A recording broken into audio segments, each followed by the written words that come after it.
Hi again. Today I'm working in my ad hoc album, my 2015 album, and I'm using a technique that's not a traditional double page as we know it, but a similar idea in that I'm going to add some extra pages to accommodate extra photos.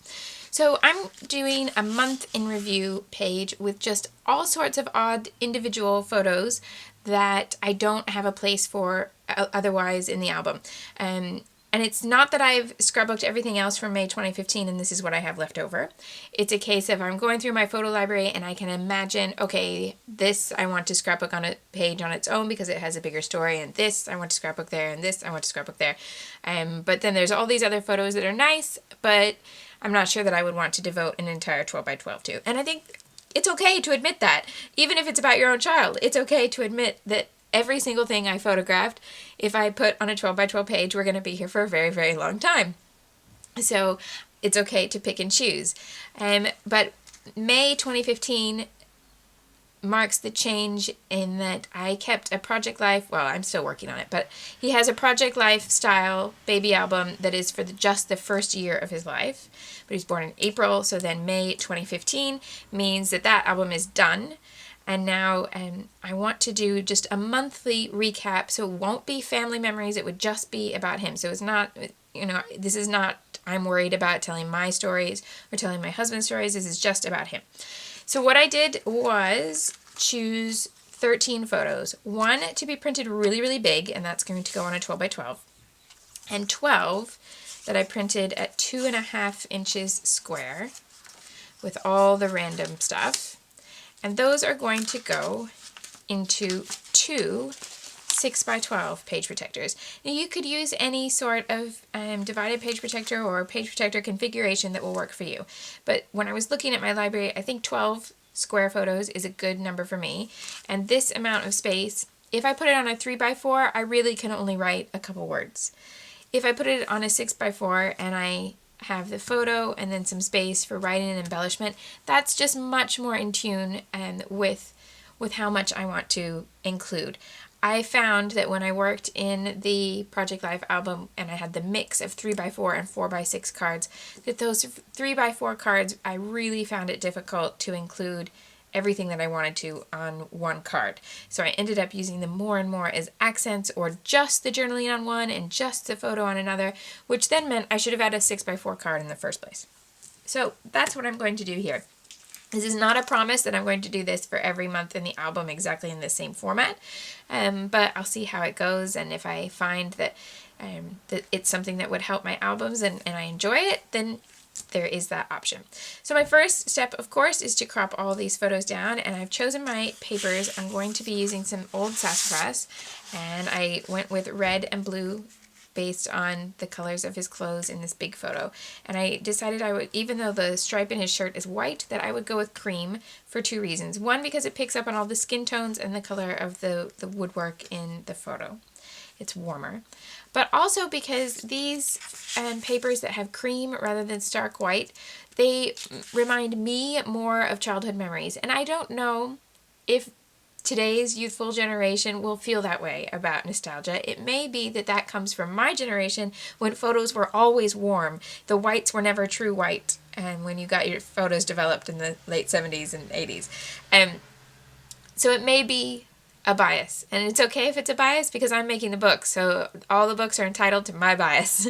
If you want a story with someone else's bias, they gotta make that page. So I'm going with cream for those two reasons. One, because I think it's better for the tone, and two, because it feels more nostalgic to me. It feels more like simple childhood. He may disagree later and never think that at all. That's okay too. I'm alright with that. So first thing I'm going to do is crop all of the photos and my papers down to 6 by 4. That was a lot of cutting paper and photos, but once it's done, it's done. Okay, so here's my format. The reason that I wanted to do these smaller ones and rather than one big divided page protector and have it facing was that the question always comes, if you do one side of a divided page protector, what do you do on the other side? Which is a good question. You need to fill it with something. Either you find something else that fits the chronology that you want to go there, which I did in the Olympic album the other day, or you can take a 12 by 12 photo or a 12 by 12 piece of pattern paper and just cut it to fit the pockets. If you use something that's half the size, so you have the same total number of pockets, but you're using front and back, then you don't have that issue. So I have 2 of them, admittedly, but I'm still going to have 12 pockets, but I won't have any empty backs. So I'm just going to do one set at a time here. And so this would be the front and this is the back.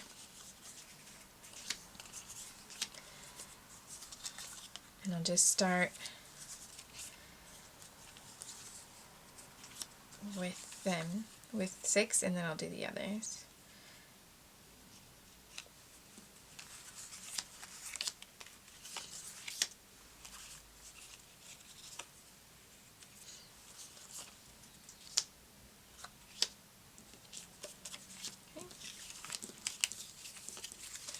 And I want the format of each of these to be pretty similar. I want the photo, and I think the photos can alternate sides,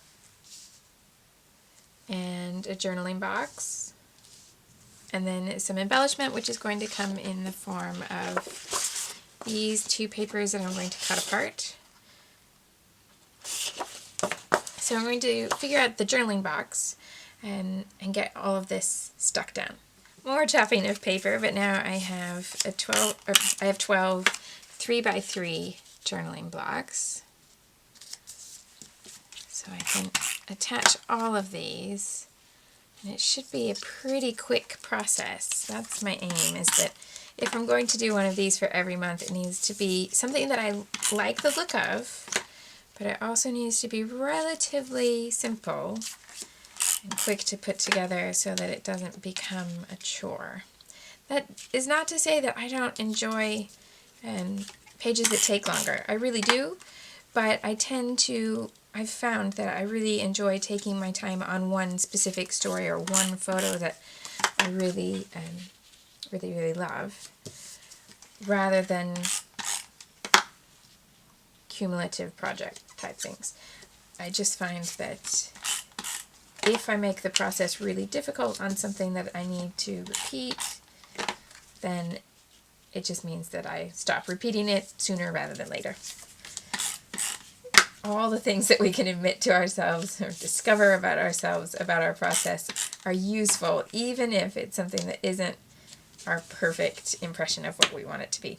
Okay, I'm going to do my writing on this in brown ink before I add the embellishment, so that I know if I have any that I actually need more room or I need right to the end. But if I finish up here, then I could always just put the embellishment over the bottom space that's empty. This is a good example of where I don't have lots of writing filling the whole card. So I can add a little bit more embellishment here. And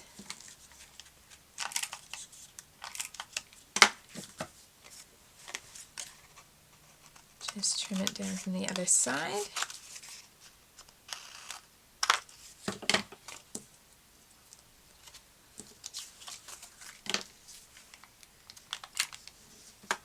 Actually, I think that's probably a better place to stop there. Okay.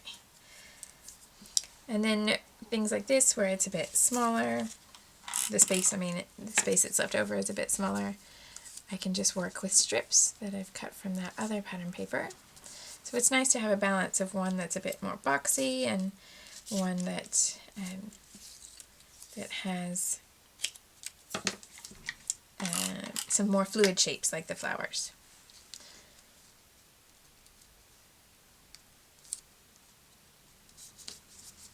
Just add a little something to each one.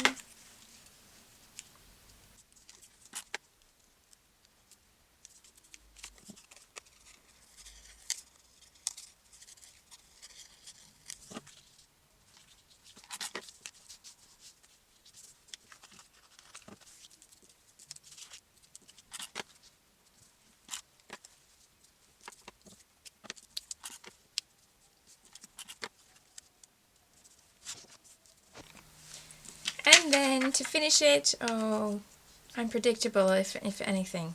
And we're going to do enamel dots and gold mist.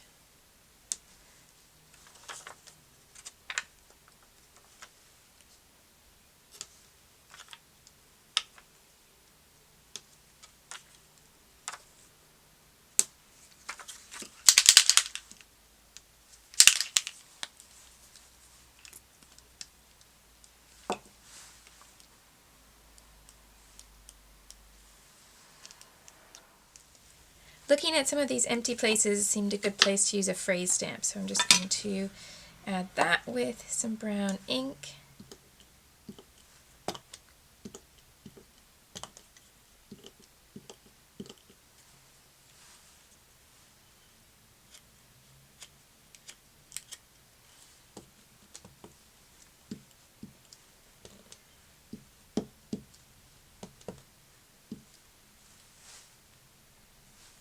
Maybe this one top here.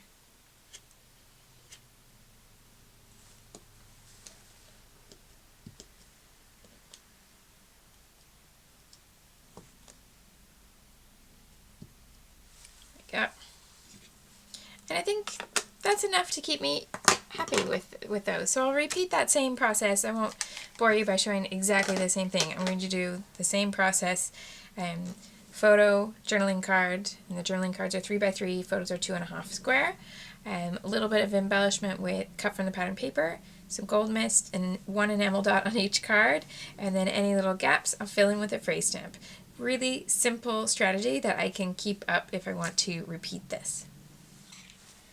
Then what about the giant photo? Well, this is going to be on the left-hand side with the 4x6 photo, or 4x6 pockets to the right. And I'm going to use that great big photo plus a few things. So this was my leftover journaling paper when I cut the 3x3 boxes. So that's going to go over here. The photo is going to go right next to that.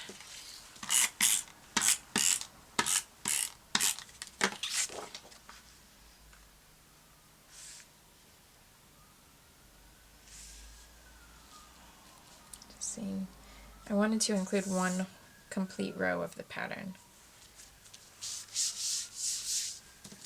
This was the branding strip at the bottom, and I'm just going to overlap that.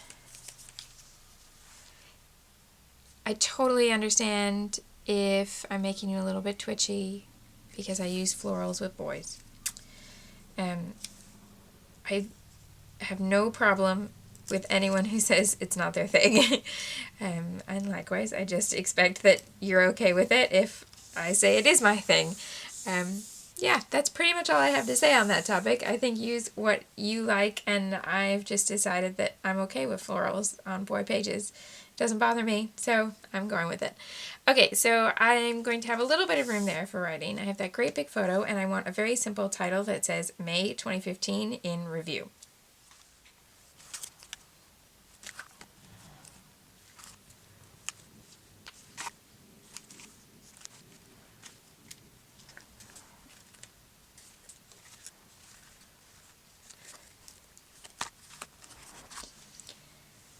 Just looking to see what the best placement is for this. At first I was thinking I might actually go this direction over here so that you could see what this is, but then I realized there are other photos within a few pages of this that show this part in focus. It's a little musical instrument. Technically it's called an a-go-go if you want some trivia. So I think I don't mind if a little bit of it gets covered up. So in that case, best to go here, I think.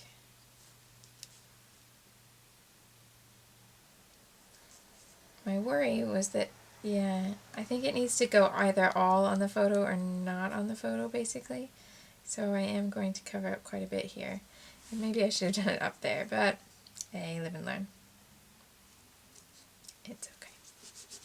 It's his face that I want you to see, so I'm not too worried about the rest. Okay, I'm going to have just a little bit of writing here.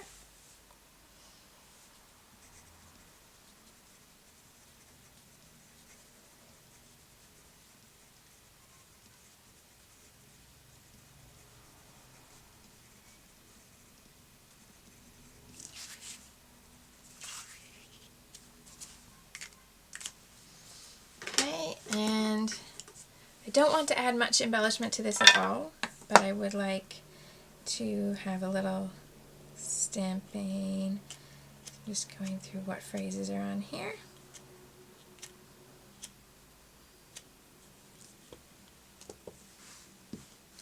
I'm going with hello there because I'm writing the little captions in this section to him as if it were me writing him a letter. So the hello there seems to make sense.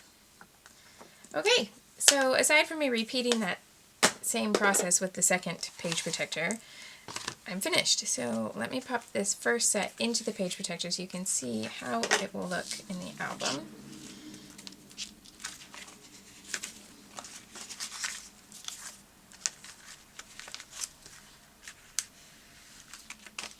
So in the album it will look like this, and then this come over to that. And of course there will be another layout here that's completely unrelated. It'll just be the next thing. So I still have yesterday's page here, so why don't I just, this would not be the example, but just to show you because it happens to be on the desk.